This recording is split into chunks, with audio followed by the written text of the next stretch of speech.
हाय बच्चा लोग, hello everyone.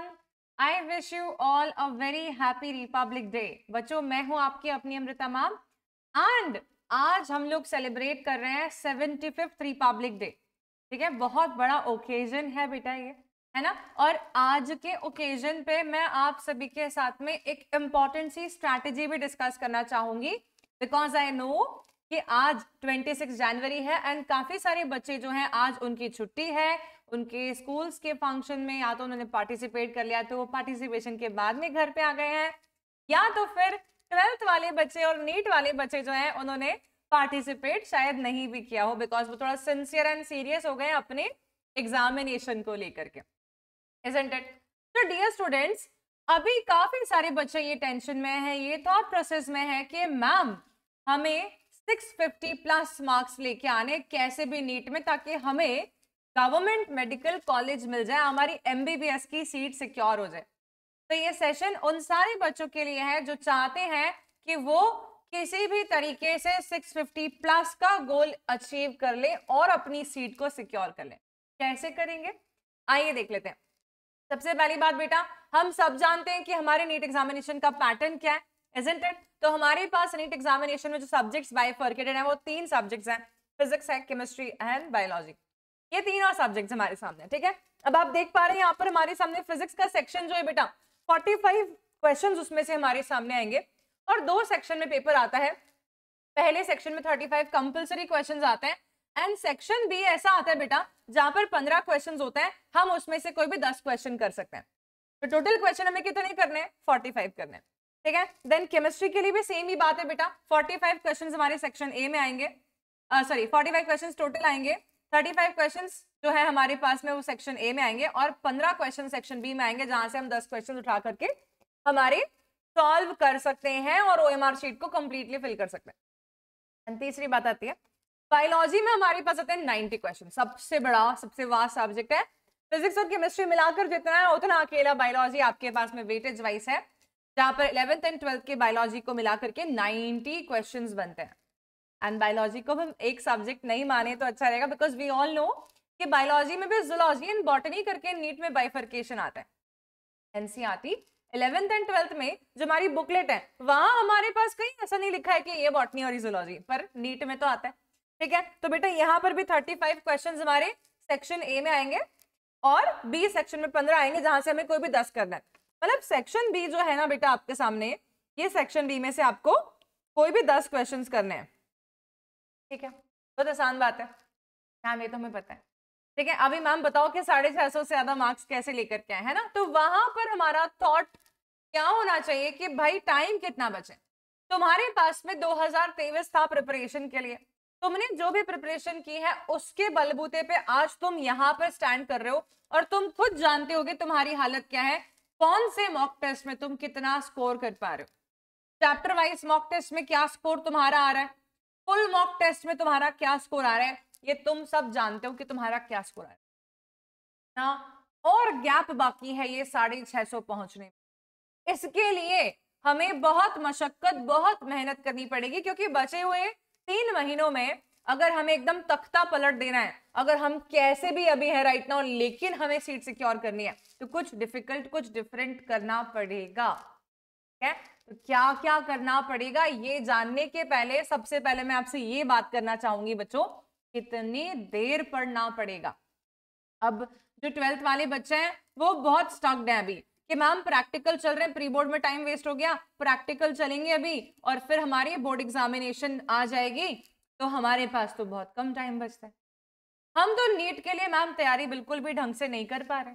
उनका कहना भी सही है, गलत तो नहीं है, बिकॉज बोर्ड वाले बच्चे वो पेरेंट्स तक बोल देते हैं कि तुम अभी बोर्ड पे फोकस कर लो, कि ऐसा ना हो जाए तुम 12th में ही टपक जाओ है ना। तो वो थॉट रहता है पेरेंट्स के माइंड में भी और बच्चे भी कहीं ना कहीं स्केर्ड फील करते हैं कि यार सही में ऐसा नहीं हमारे साथ हो जाए। तो बेटा यहाँ पर मैं एक बात आपके लिए बोलना चाहूंगी कि 12th में कोई अलग से सिलेबस तो नहीं होता है, ये 12th का सिलेबस भी पूरा आपके सामने नीट में आने वाला है। तो क्यों ना आप 12th को इतना अच्छा कर लो, इतना अच्छा कर लो कि वो 150% के आसपास तुम्हारा परफेक्ट हो जाए इस ड्यूरेशन ऑफ टाइम, जब तक तुम्हारी बोर्ड एग्जामिनेशन। एंड साथ साथ में बेटा 11th का थोड़ा थोड़ा प्रिपरेशन तो करते रहो। ऐसा नहीं है कि बिल्कुल ही 11th को त्याग दिया, छोड़ के बैठे हैं, है ना। कम से कम दिन में 1.5 घंटा से 2 घंटे का समय तो हमें 11th के लिए निकालना चाहिए। फिर भी नहीं हो पा रहा है किसी भी हालत में तो 1.5 घंटे रोज फिक्स कर लो। एक दिन 1.5 घंटे फिजिक्स एंड बॉटनी कर लो, दूसरे दिन 1.5 घंटे जूलॉजी एंड केमिस्ट्री कर लो। ऐसे 11th के लिए भी थोड़ा थोड़ा टाइम निकाल के रखो, बिकॉज बहुत टाइम नहीं बचा है। ऐसा नहीं है कि आखिरी के लिए सब छोड़ दिया, 11th आखिरी में करेंगे, और आखिरी में 11th इतना बड़ा है, ठीक है, छोटा पोर्शन तो है नहीं कि आसानी से कवर अप हो जाए। ओके, तो अभी हम क्या बात करते हैं कि हमारे सामने फिजिक्स की जब बात आती है तो फिजिक्स कैसा सब्जेक्ट मानते हैं बच्चे। 90% बच्चों को मैंने ये देखा जो कि हमारे नीट एस्पिरेंट्स हैं, फिजिक्स से डरते हैं और उसको सबसे डिफिकल्ट सब्जेक्ट कंसिडर करते हैं। And this is the reality. And reason क्या है इसके पीछे, कि वो जानते हैं कि इसमें सॉल्विंग कैपेसिटी बहुत ज्यादा चाहिए, मैथमेटिक्स का इम्प्लीकेशन भी आता है। और जिन बच्चों के 10th तक मैथ्स अच्छी नहीं थी इसलिए उन्होंने डर के मारे बायोलॉजी ले लिया, वो बच्चे तो यहाँ पर पहले ही सिट्टी पिट्टी गुम हो जाते हैं कि भाई फिजिक्स हमसे नहीं बन पा रहे।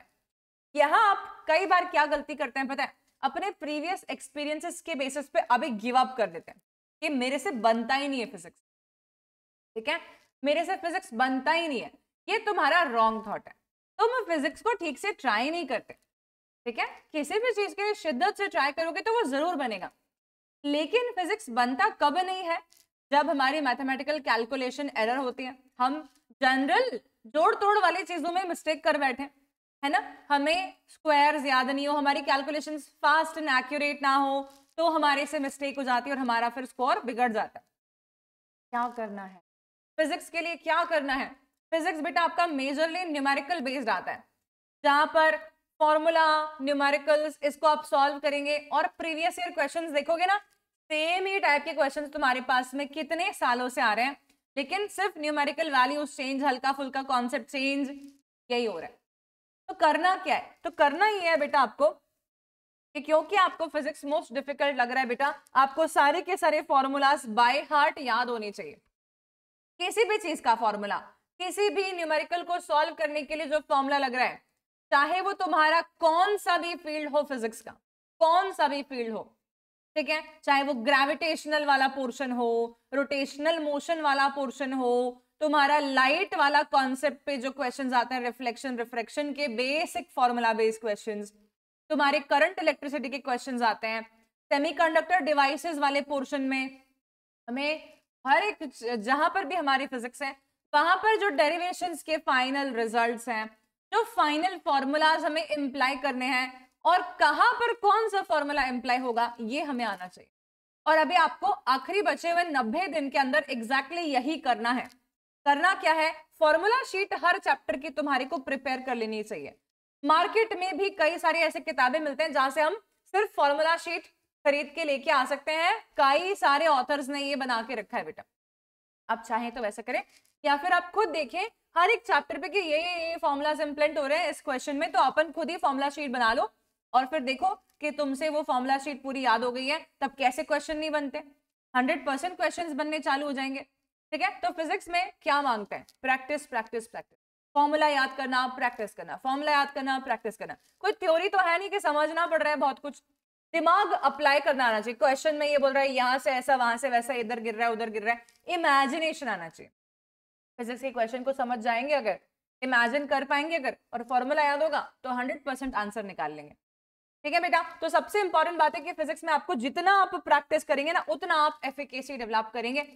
90% बच्चे यही गलती करते हैं कि थ्योरी पढ़ लेते हैं फिजिक्स की, 3-4 क्वेश्चन स्कूल में टीचर ने कोचिंग पे यूट्यूब पे लगवाए थे, उतना करके खत्म कहानी, फिर खुद नहीं बैठते किताब लेकर कि हम इस टॉपिक के ऊपर 50 क्वेश्चंस लगा करके दें।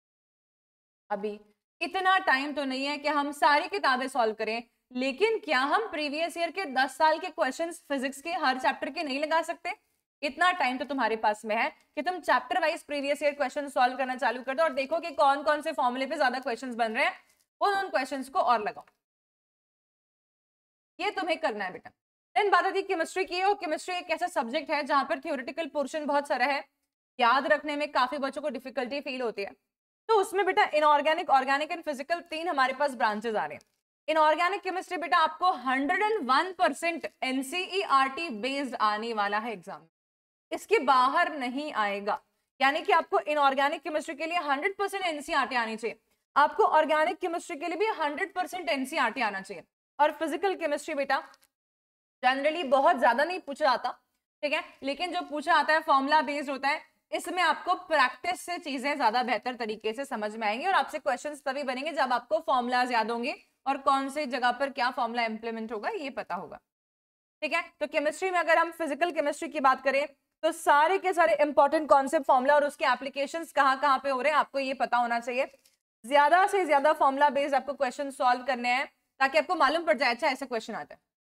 ऐसा नहीं होता है, जैसे मान लो कि तुम एग्जाम देने जा रहे हो, वाइवा देने जा रहे हो, ठीक है।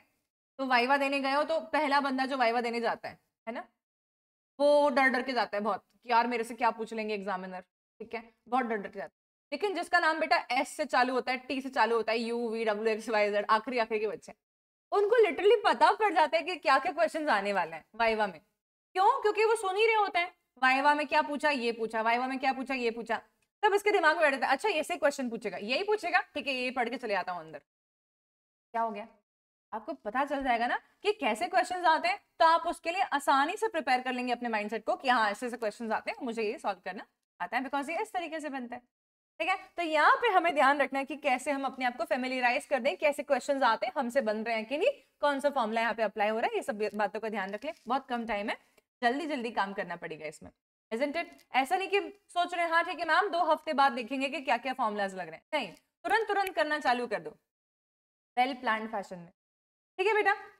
तो फिजिकल केमिस्ट्री की बात होगी। ऑर्गेनिक केमिस्ट्री की क्या बात कर सकते हैं कि ऑर्गेनिक केमिस्ट्री में आप जानते हैं कि कितने सारे रिएक्शंस, मैकेनिज्म्स, यही सब पे क्वेश्चन आता है, रिपीटेड क्वेश्चंस आते हैं कई सालों से, और थोड़ा सा न्यूअर या नॉवल क्वेश्चंस भी सडनली सामने आ सकते हैं, ठीक है। तो कोशिश ये करनी कि जितने हमारे पास रिएक्शंस एनसीईआरटी में देके रखें वो हमारे को बाय हार्ट हो जाए। नींद में कोई उठा के पूछे कि एल्डोल कंडेंसेशन क्या है तो तुम फटाफट बता दो, कैनिजारो क्या है तुम बता, ट्रिमरटिमन क्या है तुम बता।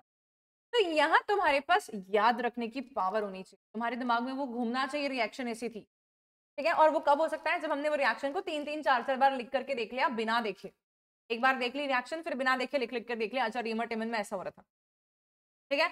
और लिटरली रटने वाली बात है यहाँ पर, समझ में इतनी देर मतलब आपको केमिस्ट्री समझ में आ जाएगी, पर आपको जब केमिस्ट्री याद करोगे तो समझी हुई बात तो याद ही नहीं आती।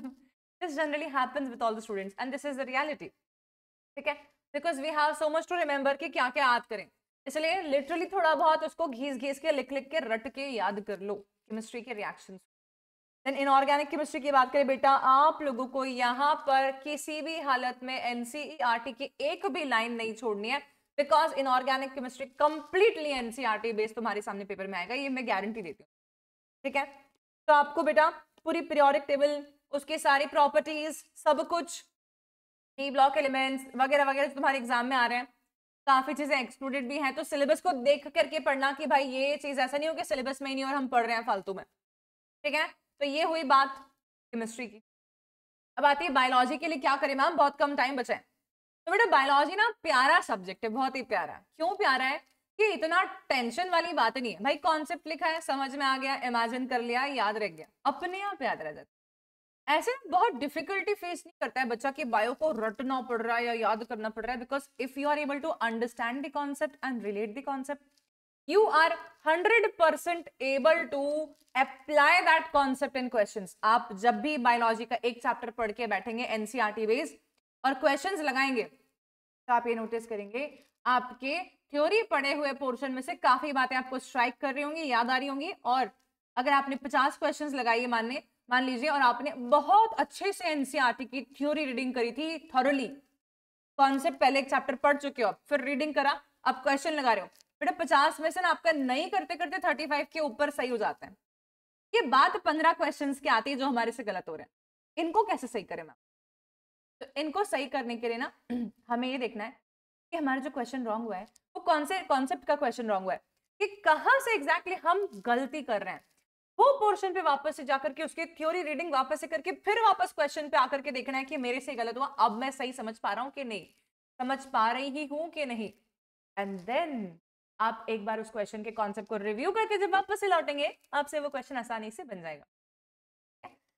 फिर बात आती है बेटा, क्योंकि बायोलॉजी मोस्ट स्कोरिंग सब्जेक्ट है इसलिए हमें इसको बिल्कुल भी टेकन फॉर ग्रांटेड नहीं लेना है।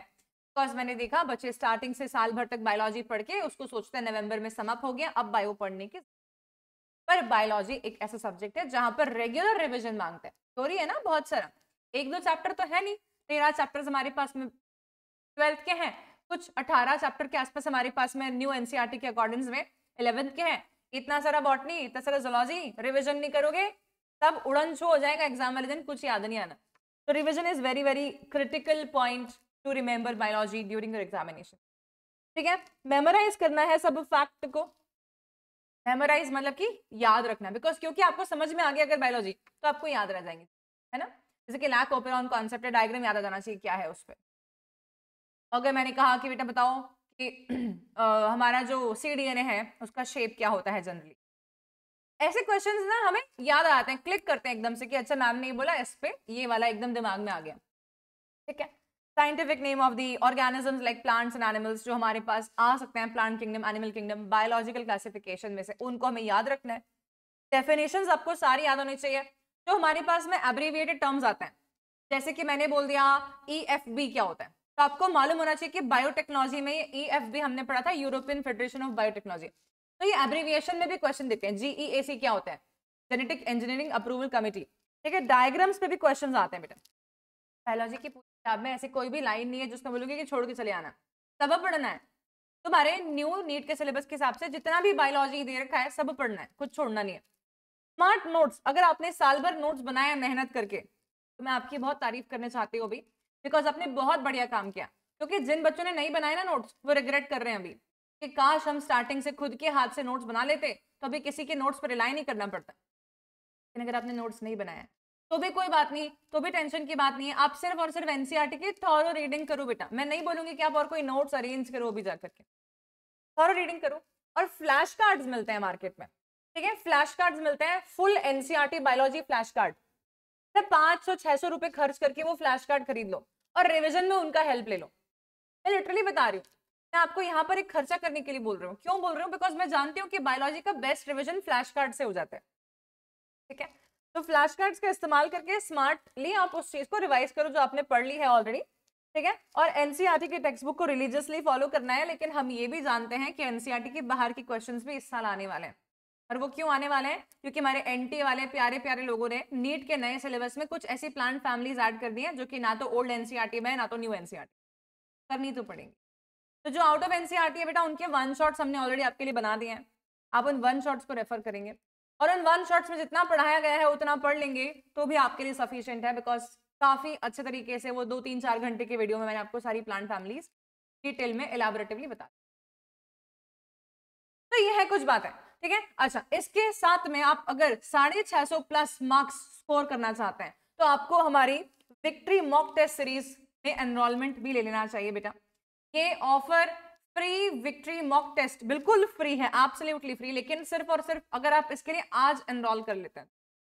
ये मॉक टेस्ट सीरीज में होने क्या वाला है मैम, बेटा हम आपको प्रोवाइड कर रहे हैं 10 मॉक टेस्ट, जिसमें कि 5 फुल लेंथ मॉक टेस्ट है और 5 पार्ट सिलेबस है। बेटा टेस्ट दोगे ना अगर पार्ट सिलेबस और फुल टेस्ट का, अपने आप ना अपना इम्प्रोवाइजेशन खुद देख पाओगे। ठीक है, लेटेस्ट एनसीईआरटी के सिलेबस पे बेस्ड है, लेटेस्ट हमारे नीट के सिलेबस पे बेस्ड है ये, कि हमारे पास जो एडिशन है ना वो सारे क्वेश्चंस इसमें ऐड हो रहे हैं। तो डिफिकल्टी लेवल वैसा होगा जैसे इस साल नीट में हम एक्सपेक्ट, बहुत ईजी नहीं, बहुत टफ नहीं, मॉडरेट से टफ के बीच कहीं हम एक्सपेक्ट कर रहे हैं। इस साल नीट पेपर बहुत ईजी नहीं आने वाला। ठीक है, तो इसलिए ज्यादा से ज्यादा टेस्ट लगा लो, जितने क्वेश्चंस लगा के जाओगे ना उतना कॉन्फिडेंट फील करोगे एग्जामिनेशन हॉल में। ठीक है बेटा, देन हर संडे के दिन ये टेस्ट होने वाला है। जो आपका नीट का टाइमिंग है उसी टाइमिंग में 2 से 5 बजे, लेकिन 5:30 इसलिए कर दिया कि कुछ बच्चे लेट ज्वाइनिंग हो सकते हैं, तो टाइम रेगुलराइज करके 5:30 में फाइनल सबमिशन होने वाला है। ठीक है, पर टेस्ट 3 आवर्स का ही होगा, है ना। फिर पोस्ट टेस्ट आप जैसे ही टेस्ट दे देंगे आपको पूरे पेपर का सोल्यूशन मिलेगा, आपको मालूम पड़ेगा कि आप भारत में कहाँ स्टैंड कर रहे हैं, आपकी ऑल इंडिया रैंक क्या आ रही है, ताकि अपने को आईना दिखता रहे कि शक्ल दिख रही है आईने में कि भाई इतने ही स्कोर आए हैं तो अभी और कितनी मेहनत करनी बाकी है। ठीक है, फिर परफॉर्मेंस एनालिसिस भी मालूम पड़ेगा कि आप यहाँ गड़बड़ कर रहे हैं, आप यहाँ अच्छा कर रहे हैं, आपको यहाँ इंप्रूव करना चाहिए, यहाँ पे आप बहुत अच्छे हैं ऑलरेडी, ज्यादा टेंशन नहीं लेना है। ठीक है, तो बेटा ये विक्ट्री मॉक टेस्ट सीरीज जो है ना ये आपके लिए लिटरली गिव अवे है, पर सिर्फ और सिर्फ 26 तक, यानी कि आप 26 के दिन अगर इसके लिए एनरोल करते हैं तभी आपके लिए फ्रीली अवेलेबल है। तो अगर आप इसमें एनरोलमेंट लेना चाहते हैं तो जल्दी से जाकर के डिस्क्रिप्शन बॉक्स में एक लिंक दे के रखा हुआ है बेटा, उस लिंक पे क्लिक करो और आप ये विक्ट्री मॉक टेस्ट को फ्री अवेल कर सकते हैं। पर ये ऑफर केवल और केवल 26 जनवरी के लिए है, यानी कि आज के लिए।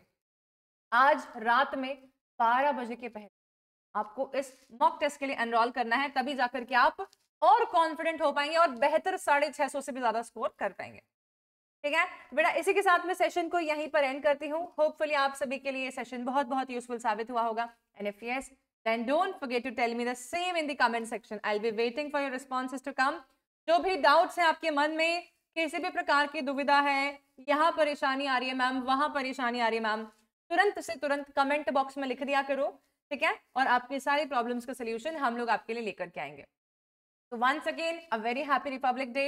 अच्छे से एंजॉय करो और साथ ही साथ में और स्ट्रेंथन बना लो अपने आप को कि हम जिस देश में बिलोंग कर रहे हैं वहां पर हम अपने आप को बहुत ही अच्छा प्रूफ करके भी दिखाएंगे, हमारी लाइफ बहुत अच्छी करके दिखाएंगे हम खुद। ठीक है, तो ये जो भी नीट एस्पिरेंट्स वीडियो देख रहे हैं अपने सभी दोस्तों में सर्कुलेट भी कर दो इस वीडियो का लिंक, ताकि सारे के सारे बच्चों के पास ये वीडियो पहुंच जाए। ओके, तो बच्चों इसी के साथ में मैं आप सभी को बाय बोलती हूँ और हम लोग मिलते हैं नेक्स्ट सेशन में। Stay tuned and don't forget to share this video with all of your friends. Bye bye everybody, have a great day.